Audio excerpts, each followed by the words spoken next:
Welcome students to my channel doctor Sumit education academy. आज का topic है, आज हम पढ़ने वाले हैं क्लास 12th का macro economics methods of calculating national income, जो बनेगा 3 पार्ट नेशनल इनकम का और लास्ट पार्ट। इसमें हम सीखेंगे कि नेशनल इनकम कैलकुलेट करने के आपके पास कौन कौन से मेथड हैं। जिस चलते हैं पहले टॉपिक की ओर। पहला टॉपिक आ रहा है हमारा methods of calculating national income, जिसमें हम नेशनल इनकम कैलकुलेट करेंगे किससे, प्रोडक्ट मेथड और वैल्यू एडेड मेथड से। वैल्यू एडेड मेथड और प्रोडक्ट मेथड क्या होता है? प्रोडक्ट मेथड और value added method is that method which measure national income in terms of value addition by each producing enterprises in economy during an accounting year. Means क्या है, जो word आ रहा है value addition, इसका मतलब क्या होता है कि प्रोड्यूसर ने कंज्यूमर के लिए जो प्रोडक्ट तैयार किया है उसमें कितना वैल्यू एडिशन किया है। जैसे मान लीजिए मार्केट में रॉ मटेरियल किसी भी पर्टिकुलर प्रोडक्ट जो बना रहा है मैन्युफैक्चर उसका मौजूद है रॉ मटेरियल। अब raw material consumer directly consume नहीं कर सकता, तो रॉ मटेरियल को वो कन्वर्ट करेगा किसमें, फिनिश्ड गुड्स में। तो रॉ मटेरियल को फिनिश्ड गुड्स में कन्वर्ट करने के लिए जो उसने रिसोर्सेज यूज़ करी हैं, उसमें जो उसने एक्सपेंस किया है, जो मटेरियल उसने यूज़ किया है उसी को हम बोलते हैं, जो उसने मतलब जैसे मैं बताऊँ आपको, जैसे रॉ मटेरियल है, रॉ मटेरियल से फिनिश्ड गुड्स में कन्वर्ट करने के लिए जो रिसोर्सेज उसने यूज़ करी हैं, या हायर की हैं, जैसे land, labour, capital and prices, तो उसके लिए जो भी उसने पेमेंट किया है उसी को हम बोलते हैं GDP-MP, मतलब gross domestic product at market price. और उसकी हेल्प से GDP-MP जब कैलकुलेट हो जाएगा तो उसकी हेल्प से हम नेशनल इनकम कैलकुलेट कर सकते हैं। तो प्रोडक्ट मेथड में आपने सीखा कि कोई भी प्रोड्यूसर जब किसी भी कम्युनिटी में वैल्यू एडिशन करता है, क्या करता है, वैल्यू एडिशन, मतलब रॉ मटेरियल को फिनिश्ड गुड्स में कन्वर्ट करने के लिए जो भी उसको पे करता है मिडिल में, उसी को हम बोलते हैं वैल्यू एडेड, मतलब GDP-MP। और जब GDP-MP कैलकुलेट हो जाता है तो उसकी हेल्प से हम नेशनल इनकम कैलकुलेट कर सकते हैं। तो सीखते हैं इसके बाद कि प्रोडक्ट मेथड में आप GDP-MP कैसे कैलकुलेट करेंगे। तो पहला है, जो प्रोडक्ट मेथड है इसके अंदर जो नेशनल इनकम वो कैसे कैलकुलेट करेंगे नेशनल इनकम को प्रोडक्ट मेथड के अंदर। देखिए, जो नेशनल इनकम है इसका मतलब हो गया कि हमें जो निकालनी है इनकम वो पूरे नेशन की निकालनी है। तो प्रोडक्ट मेथड के थ्रू हम कैसे निकाल सकते हैं NI, नेशनल इनकम। देखिए, आपको मालूम है, यदि हमें पता लग जाए कि पूरी इकोनॉमी में, मतलब होल इकोनॉमी के अंदर जो प्रोडक्शन हुआ है, प्रोडक्शन उसकी यदि मार्केट वैल्यू हम कैलकुलेट कर लें, मतलब हम क्या निकाल लें, gross domestic product at market price, तो हम उसके थ्रू नेशनल इनकम निकाल सकते हैं, मतलब GDP-MP। तो प्रोडक्ट मेथड के अंदर हम जो कैलकुलेट करते हैं सबसे पहले वो क्या निकालते हैं हम लोग, GDP-MP। ठीक है, अब GDP-MP निकालने के लिए हम क्या करेंगे, सबसे पहले हमें क्या निकालना पड़ेगा, GDP-MP। तो GDP-MP के लिए हम क्या यूज़ करेंगे, formula value of output minus intermediate consumption. अब वैल्यू ऑफ आउटपुट क्या होता है और इंटरमीडिएट कंजप्शन क्या होता है, पहले हमें ये सीखना पड़ेगा, और फिर उसकी वैल्यू फाइंड करके इसमें पुट कर देंगे, हमारा क्या निकल के आ जाएगा, GDP-MP। कौन से मेथड से, प्रोडक्ट मेथड से। तो देखिए, जो पहला कंपोनेंट है हमारा वैल्यू ऑफ आउटपुट होता है कि इकोनॉमी के अंदर कितनी वैल्यू का क्या हुआ है, प्रोडक्शन। मींस पूरी इकोनॉमी में जो प्रोडक्शन हुआ है उसकी मार्केट वैल्यू, उसकी market value. Value of output means कि होल इकोनॉमी के अंदर, होल इकोनॉमी के अंदर जो प्रोडक्शन होता हुआ है उसकी मार्केट वैल्यू। ये हम पता कर लेंगे किससे, वैल्यू ऑफ आउटपुट के अंदर, कि पूरी इकोनॉमी के अंदर कितना प्रोडक्शन हुआ है उसकी मार्केट वैल्यू। इसके लिए इसमें हम क्या इंक्लूड करते हैं, इसके लिए इसमें हम इंक्लूड करते हैं total sale, total sale plus change in stock, change in stock, change in stock, कि टोटल जो सप्लायर है उन्होंने कितना माल सेल किया है, कितना गुड सेल किया मार्केट के अंदर, और उनके पास कितना स्टॉक अभी रिमेनिंग है, उसको बोल देते हैं चेंज इन स्टॉक। मतलब क्लोजिंग माइनस ओपनिंग, कि उनके पास कितना स्टॉक अभी रिमेनिंग रह गया है। उससे हमारा क्या निकल के आया था, वैल्यू ऑफ आउटपुट, की मार्केट में कितना प्रोडक्शन हुआ है होल इकोनॉमी के अंदर, जो सप्लायर है उन्होंने या मैन्युफैक्चर है उन्होंने कितना गुड्स मार्केट में मैन्युफैक्चर किया है। ठीक है, उसमें से हम माइनस कर देते हैं इंटरमीडिएट कंजप्शन। इंटरमीडिएट कंजप्शन होता क्या है, इंटरमीडिएट कंजप्शन वो मटेरियल होता है जो मार्केट में पहले से ही क्या था, मौजूद था। जैसे मान लीजिए रॉ मटेरियल है, मैन्युफैक्चर यूज करता है रॉ मटेरियल का, तो रॉ मटेरियल क्या है, रॉ मटेरियल पहले से ही था तभी तो यूज किया प्रोड्यूसर ने प्रोडक्शन के लिए। जब आप रॉ मटेरियल को कन्वर्ट करते हैं, जब आप रॉ मटेरियल को कन्वर्ट करते हैं किसमें, जब रॉ मटेरियल कन्वर्ट करते हैं किसमें, आप फिनिश गुड्स में, फिनिश गुड्स में, तो जो मिडल में पूरा प्रोसेस करने के लिए, रॉ मटेरियल को कन्वर्ट करने के लिए फिनिश गुड्स में जो पूरा प्रोसेस अडॉप्ट करते हैं, उसमें जो रिसोर्सेस आप हायर करते हैं, जो रिसोर्सेस आप क्या करते हैं, हायर करते हैं, जिन रिसोर्सेस का आप यूज करते हैं उसकी कॉस्ट, जिसको बोलते हैं वैल्यू एडिशन, कि आपने रॉ मटेरियल को फिनिश गुड्स में कन्वर्ट करने के लिए, मतलब उसकी वैल्यू एडिशन करने के लिए जो रिसोर्सेज यूज करी है उसकी कॉस्ट, उसको बोलते हैं जीडीपी-एमपी। ठीक है, तो आप भी देखेंगे इंटरमीडिएट कंजप्शन में क्या यूज होता है, किसको इंक्लूड करते हैं, रॉ मटेरियल को, जो पहले से क्या था मार्केट में एक्सिस्ट कर रहा था। क्योंकि हमें क्या निकालनी है, जीडीपी-एमपी। जीडीपी का मीन्स होता है कि आपने किसी मटेरियल में कितना वैल्यू एडिशन किया है। तो देखिए आपने जो गुड्स मान लीजिए बनाया है उसकी जो वैल्यू है 175 है, और 100 रुपीज़ का क्या था, लग गया रॉ मटेरियल, तो आपने जो वैल्यू एडिशन किया वो कितने का किया, 75 का, तो वो क्या बनेगा, वही आपका बनेगा जीडीपी-एमपी। तो वैल्यू ऑफ आउटपुट को और इंटरमीडिएट कंजप्शन को एक बार और समझ लेते हैं कि इनकी हेल्प से कि आप जीडीपी कैसे निकालेंगे। देखिए जैसे कि मान लीजिए शूज़ हैं, हम ले लेते हैं शूज़, ठीक है ना, तो शूज़ बनाने में क्या यूज़ होगा, रॉ मटेरियल जैसे लेदर है, थ्रेड है, ठीक है, और उस रॉ मटेरियल की हेल्प से आप शूज़ को क्या करेंगे, मैन्युफैक्चर करेंगे। ठीक है, तो आपने रॉ मटेरियल जो परचेज किया, मान लीजिए वो परचेज किया 100 में, उसमें वैल्यू एडिशन किया कितने का, 75 का।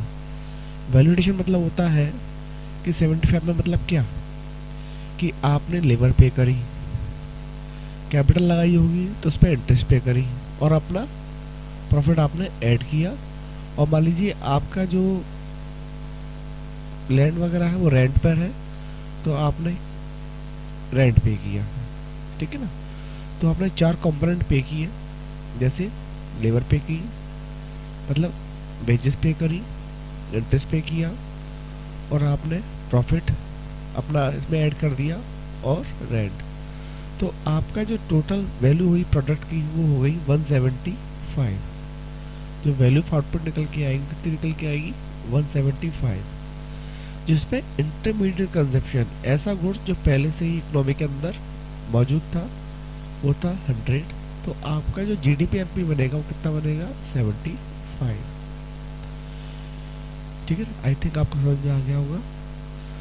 तो आपको समझ में आ गया कि वैल्यू ऑफ आउटपुट में से इंटरमीडिएट कंजप्शन लेस करने के बाद क्या निकल के आया था, जीडीपी एमपी। आपको वैल्यू ऑफ आउटपुट मैं बता चुका हूँ। वैल्यू ऑफ आउटपुट क्या होता है, वैल्यू ऑफ आउटपुट मीन्स होता है कि इकोनॉमी के अंदर कितना प्रोडक्शन हुआ है, इकोनॉमी के अंदर कितना प्रोडक्शन हुआ है। ठीक है, तो इसके लिए आप जो फार्मूला यूज़ करते हैं वैल्यू ऑफ आउटपुट निकालने के लिए वो क्या यूज़ करते हैं, value of output means sales plus change in stock. जो सेल्स आपने गुड्स किया वो भी मैन्युफैक्चर किया हुआ, जो स्टॉक आपके पास रह गया है वो भी प्रोडक्शन का पार्ट माना जाएगा। और चेंज इन स्टॉक का फार्मूला होता है क्लोजिंग माइनस ओपनिंग। तो इन फार्मूला की हेल्प से आप क्या निकाल सकते हैं, जीडीपी एमपी। अब चलते हैं नेक्स्ट टॉपिक पर। नेक्स्ट टॉपिक हमारा आ रहा है प्रिकॉशंस ऑफ प्रोडक्ट मेथड और वैल्यू एडेड मेथड। जब भी आप नेशनल इनकम कैलकुलेट करेंगे प्रोडक्ट मेथड और वैल्यू एडेड मेथड से, तो आपको कुछ प्रिकॉशंस मतलब कुछ बातें आपको ध्यान में रखनी है। वो बातें क्या हैं उनको देखते हैं। पहला है sale and purchase of second hand goods is not to be included. जब भी आप सेकेंड हैंड गुड्स की सेल परचेज करते हैं तो वो नेशनल इनकम में कैलकुलेट नहीं होता। क्यों नहीं होता, क्योंकि यदि कोई यूज़र फाइनल कंज्यूमर ही बोलेंगे उसको, फाइनल कंज्यूमर प्रोडक्ट को सेल करता है, प्रोडक्ट को सेल करता है, तो उसने कोई भी वैल्यू एडिशन नहीं किया है, कोई भी वैल्यू एडिशन उसने नहीं किया है। तो जब उसने वैल्यू एडिशन किया ही नहीं है तो हम नेशनल इनकम में क्यों उसको कैलकुलेट करेंगे। नेक्स्ट पॉइंट है the value of intermediate goods is not to be included as it may be lead to double counting. ये तो हमने सीख ही लिया था कि इंटरमीडिएट गुड्स हम इंक्लूड नहीं करते हैं नेशनल इनकम में। क्यों नहीं करते हैं, जैसे मान लीजिए मैन्युफैक्चरर ने रॉ मटेरियल परचेस किया 100 का, उसमें वैल्यू एडिशन किया 75 का, तो गुड्स हमारा बनकर तैयार हुआ कितने का, 175 का। तो आपके अकॉर्डिंग जो मार्केट वैल्यू हुई वो कितनी की हुई, 175 की। लेकिन जो उसने एडिशन किया है प्रोड्यूसर ने, वो कितना एडिशन किया है, 75 का, क्योंकि 100 तो गुड्स ऑलरेडी मार्केट में अवेलेबल था। तो ये कैसे जीडीपी हुई करंट ईयर की, क्योंकि ये तो लास्ट ईयर भी था 100 तो रॉ मटेरियल। तो जो आपने एडिशन किया वो कितने का किया, खाली 75 का। इसलिए इंटरमीडिएट कंजप्शन क्या कर देते हैं, हम इंक्लूड नहीं करते हैं। ठीक है, तो ये तो पता लग गया आपको, वरना डबल काउंटिंग हो जाएगी। उसके बाद है next production for self consumption should be included. लेकिन जब भी कोई कंज्यूमर सेल्फ कंजप्शन के लिए कोई गुड्स बनाता है तो उसको हम इंक्लूड कर लेंगे। लेकिन इसमें टर्म्स है। टर्म्स क्या है, एक टर्म्स ये है कि उसकी वैल्यू कैलकुलेट की जा सकती हो। यदि सेल्फ कंजप्शन की वैल्यू कैलकुलेट नहीं हो पा रही है और कंज्यूमर सेल्फ कंजप्शन के कोई गुड्स बना रहा है तो उसको भी हम नेशनल इनकम में कैलकुलेट नहीं कर पाएंगे। समझ आ गया होगा। यदि सेल्फ कंजप्शन की वैल्यू यदि आप मॉनेटरी टर्म्स में कैलकुलेट कर पा रहे हैं तो हम इसे इंक्लूड करेंगे नेशनल इनकम में। यदि कैलकुलेट नहीं कर पा रहे हैं तो हम नेशनल इनकम में इंक्लूड नहीं करेंगे। अब एग्जांपल ले लेते हैं एक। यदि कोई फार्मर अपने फील्ड पर या अपने एग्रीकल्चरल ग्राउंड पर टमाटो कर रहा है, ठीक है, तो टमाटो का कंजप्शन भी वो क्या कर रहा है, सेल्फ कंजप्शन। यदि इस टमाटो को जो सेल्फ कंजप्शन में कर रहा है इसकी यदि मार्केट वैल्यू या मॉनेटरी वैल्यू हम फाइंड नहीं कर पा रहे हैं तो हम इसे नेशनल इनकम में कैलकुलेट नहीं करेंगे। और यदि इसका मॉनेटरी ट्रांजेक्शन मतलब मॉनेटरी में हम इसको कैलकुलेट कर पा रहे हैं तो हम इसको इंक्लूड कर लेंगे। तो डिपेंड करता है कि इस ट्रांजैक्शन को हम मॉनेटरी में कैलकुलेट कर पा रहे हैं या नहीं कर पा रहे हैं। ठीक है, तो production for self consumption should be included. तो हम कब करेंगे इंक्लूड, जब उसके हम मॉनेटरी टर्म्स में कैलकुलेट कर पा रहे हैं। Value of service rent by हाउस वाइफ्स family members is not to be included. इसका वही है, वैल्यू ऑफ सर्विसेज जो हाउस वाइफ सर्विसेज दे रही है हाउस के अंदर, उसको मॉनेटरी टर्म्स पे हम कैलकुलेट नहीं कर पाते, इसलिए उसको क्या नहीं कर पाएंगे, हम इंक्लूड नहीं करेंगे नेशनल इनकम में सेम फैमिली मेम्बर्स का। नेक्स्ट है इसमें production for illegal activities is not to be included. यदि प्रोडक्शन इनलीगल एक्टिविटीज़ का हो रहा है, इनलीगल एक्टिविटीज़ को हम इंक्लूड नहीं करते नेशनल इनकम में। अब देखते हैं नेक्स्ट टॉपिक। नेक्स्ट टॉपिक है आपका methods of calculating national income. अब सीखते हैं इसके अंदर, यदि आपको नेशनल इनकम कैलकुलेट करनी है इनकम मेथड से, अभी लास्ट आपने सीखा था प्रोडक्ट मेथड, अब सीखेंगे इनकम मेथड से। यदि आपको नेशनल इनकम निकालनी है तो इनकम मेथड क्या होता है कि जो फैक्टर्स प्रोवाइड कराए थे हाउस होल्ड ने इसको, प्रोड्यूसर को, वो फैक्टर कौन कौन से थे, लैंड, लेबर, कैपिटल, एंटरप्रेन्योर। तो हाउस होल्ड ने जो फैक्टर्स प्रोवाइड कराए थे किसको, प्रोड्यूसर को, तो प्रोड्यूसर उन फैक्टर के बदले में जो हाउस होल्ड को प्रोवाइड कराता है इनकम, जैसे लैंड के बदले में रेंट पता है आपको, लेबर के बदले में वेजेस या सैलरी, या फिर कैपिटल के बदले में इंटरेस्ट, और एंटरप्रेन्योर को मिलता है प्रॉफिट। तो इसी को हम बोलते हैं, इसी के एडिशन में बोलते हैं फैक्टर इनकम्स, ये आपको पता है। तो जब हम इस फैक्टर इनकम को ऐड कर लेते हैं वही बनती है हमारी नेशनल इनकम, उसको हम बोलते हैं नेशनल इनकम। तो वही है, according to this method national income is measured in terms of factor payments. Factor payments में compensation of employees, rent, interest and profit to the owners of factors of production, labour, land, capital and enterprises during an accounting year. तो ये तो बहुत समझ में आ गया बहुत अच्छी तरह से टॉपिक ये वाला। अब चलते हैं आगे देखते हैं। इसमें आगे आ रहा है इनकम मेथड का फॉर्मूला। यदि इनकम मेथड से आप एनडीपीएफसी निकालेंगे, मतलब नेशनल इनकम, तो नेशनल इनकम में सबसे पहले जो कंपोनेंट निकालना पड़ेगा आपको एनडीपीएफसी। जबकि नेशनल इनकम क्या होती है, आपकी नेशनल इनकम होती है एनएनपीएफसी। लेकिन इनकम मेथड से जो कैलकुलेट होता है कंपोनेंट, उसे हम बोलते हैं एनडीपीएफसी। एनडीपीएफसी में 3 फैक्टर्स इंक्लूड होते हैं, compensation of employees, operating surplus और मिक्स्ड इनकम। अब कंपनसेशन एम्प्लॉय में क्या आता है, ऑपरेटिंग सरप्लस में क्या आता है और मिक्स इनकम में क्या आता है, ये देखते हैं। कंपनसेशन एम्प्लॉयज में जो एम्प्लॉयर अपने एम्प्लॉय को प्रोवाइड कराता है, उन फैक्टर्स इनकम्स को इंक्लूड किया जाता है, जैसे wages, salary, payment in kind, employers contribution to social security, pension on retirement. तो जो भी एम्प्लॉयर अपने एम्प्लॉय को जो प्रोडक्शन में हेल्प कर रहे हैं, तो उनको जो भी पेमेंट देता है उसे हम बोलते हैं compensation of employ. Operating surplus क्या होता है, ऑपरेटिंग सरप्लस के अंदर रेंट, इंटरेस्ट, रॉयल्टी, प्रॉफिट। कभी कभी क्वेश्चन में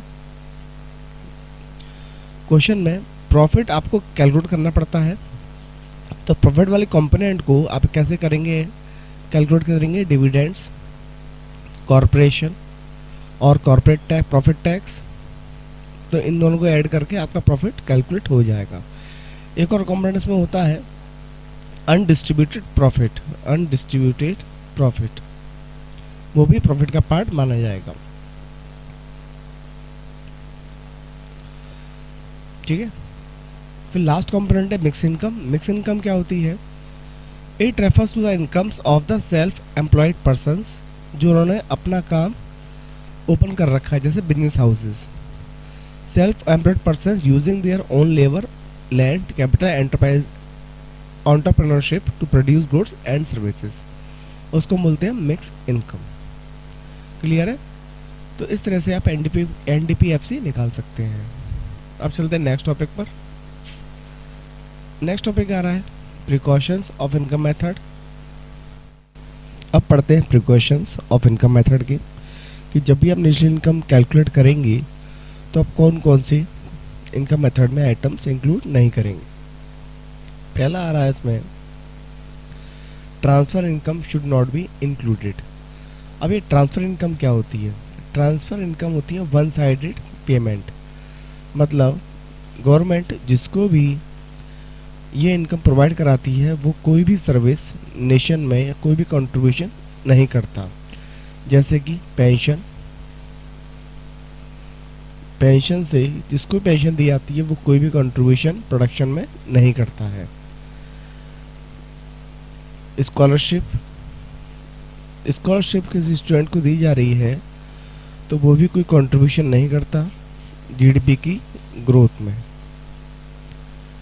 स्कॉलरशिप, चैरिटी, ग्रांट्स, ये ऐसे आइटम हैं जिनसे जीडीपी ग्रो नहीं करती है, तो इसको बोलते हैं हम ट्रांसफ़र इनकम। तो transfer income should not be included. Next है, income from illegal activities should not be included. ये तो पता ही है आपको, इनलीगल एक्टिविटीज से कोई भी इनकम जनरेट हो रही है वो भी इनकम मतलब नेशनल इनकम में इंक्लूड नहीं होगी। Income from sale and purchase of financial transaction should not be included. यदि आप इनकम अर्न कर रहे हैं sale purchase of financial transaction, कौन से होते हैं? शेयर्स, डिवेंचर, बॉन्ड से आप यदि इनकम जनरेट कर रहे हैं तो भी वो इंक्लूड नहीं होगी जीडीपी ग्रोथ में। Income in terms of windfall gains like from lottery should not be included. Income from sale of second hand goods shall not be included because it leads to problem of double counting. ठीक है, तो ये आपने सीखा precautions of income method. अब चलते हैं next topic. Next topic है आपका एक्सपेंडिचर मेथड। एक्सपेंडिचर मेथड से हम कैसे निकालेंगे नेशनल इनकम, कैसे करेंगे कैलकुलेट। एक्सपेंडिचर मेथड में हम देखेंगे कि नेशन में जो टोटल एक्सपेंडिचर है, नेशन का टोटल एक्सपेंडिचर ऐड कर लेंगे, उससे हमारा नेशनल इनकम कैलकुलेट हो जाएगा। तो देखिए, जो एक्सपेंडिचर कौन करता है? कंज्यूमर, चाहे वो गवर्नमेंट हो, हाउस होल्ड हो या रेस्ट ऑफ वर्ल्ड, कोई भी यदि एक्सपेंडिचर कर रहा है वो किस में एक्सपेंडिचर करेगा? उसी प्रोडक्शन में जो प्रोडक्शन मैन्युफैक्चर ने तैयार किया है, प्रोड्यूसर ने तैयार किया है, उसी में वो क्या करेगा? कंजप्शन एक्सपेंडिचर करेगा। तो प्रोड्यूसर जो गुड्स तैयार करता है उससे हमारा क्या निकलता है? GDP MP. तो सेम जब भी हम एक्सपेंडिचर मेथड यूज़ करेंगे तब भी हमारा क्या निकलेगा? जीडीपी एमपी ही कैलकुलेट होगा। और जीडीपी एमपी मतलब अब पता लग गया होगा एक्सपेंडिचर मेथड से कि कंज्यूमर कितना एक्सपेंस कर रहा है इन अ इकोनॉमी। तो according to this method, national income is measured in terms of expenditure on the purchase of final goods and services produced in the economy during an accounting year. अब देखते हैं इसका formula कि आप फॉर्मूले के थ्रू कैसे आप नेशनल इनकम कैलकुलेट कर सकते हैं। इसका फॉर्मूला आ रहा है एक्सपेंडिचर मेथड का जीडीपी एमपी, जिसमें आप 4 कंपोनेंट लेंगे। प्राइवेट फाइनल कंजप्शन जो कौन करता है? House hold. Government final consumption जो कौन करता है? गवर्नमेंट। ग्रॉस इन्वेस्टमेंट प्रोड्यूसर करेगा। और नेट एक्सपोर्ट जो कौन करेगा? रेस्ट ऑफ द वर्ल्ड, मतलब फॉरेन। क्लियर है? तो समझ आ गया होगा जीडीपी एमपी कैसे करेंगे कैलकुलेट। आप क्या क्या लेंगे कंपोनेंट्स में? Private final consumption, government final consumption, gross investment और नेट एक्सपोर्ट। अब बात इसमें ये आती है कि ग्रॉस इन्वेस्टमेंट इसमें क्या क्या लेंगे। आपको पता है इन्वेस्टमेंट 2 तरह के होते हैं, एक होता है फिक्स्ड इन्वेस्टमेंट और एक होता है इन्वेंट्री इन्वेस्टमेंट। ये मैं आपको लास्ट वीडियो में बता चुका हूँ, फिक्स्ड इन्वेस्टमेंट और इन्वेंट्री इन्वेस्टमेंट। नेट एक्सपोर्ट क्या होता है? जब आप एक्सपोर्ट में से इंपोर्ट माइनस कर देते हैं तब निकल के आता है नेट एक्सपोर्ट। तो इजी हो गया आपके लिए, तो देख लेते हैं एक बार इसको भी। Gross investment, gross fixed domestic capital formation मतलब फिक्स्ड इन्वेस्टमेंट जिसमें machine, buildings, plus inventory investment. Inventory मतलब change in stock. Net export मतलब total export minus total import. अब देखते हैं इसके प्रिकॉशंस। जब नेशनल इनकम कैलकुलेट करेंगे एक्सपेंडिचर मेथड से तो कौन कौन से प्रिकॉशंस हैं। पहला इसके अंदर imputed value of the goods and services produced during for self consumption are included। यदि आपने सेल्फ कंजप्शन के लिए कोई गुड्स प्रोड्यूस किया है और उसका सेल्फ कंजप्शन कर रहे हैं और उसको कैलकुलेट कर सकते हैं किसमें, मॉनेटरी टर्म्स में, तो उसे आप जीडीपी एमपी में कैलकुलेट करेंगे जब आप एक्सपेंडिचर मेथड यूज़ कर रहे हैं। सेकंड आएगा इसके अंदर expenditure on the purchase of second hand goods should not be included. ये तो पता ही है आपको, सेकेंड हैंड गुड्स की जो भी सेल परचेज है वो इंक्लूड नहीं होती है while we calculated national income. Next है expenditure on shares and bond is not included. Share bonds के एक्सपेंडिचर भी इंक्लूड नहीं होते हैं नेशनल इनकम में। और लास्ट है expenditure on transfer payments by the government should not be included. यदि गवर्नमेंट ट्रांसफ़र पेमेंट कर रही है, जैसे बताया था मैंने आपको, पेंशन, स्कॉलरशिप, वो भी इंक्लूड नहीं होता है किसमें, नेशनल इनकम, जब कैलकुलेट कर रहे होते हैं एक्सपेंडिचर मेथड में। यदि वीडियो पसंद आई हो तो इसको लाइक करें, शेयर करें, सब्सक्राइब करें। Thanks for watching.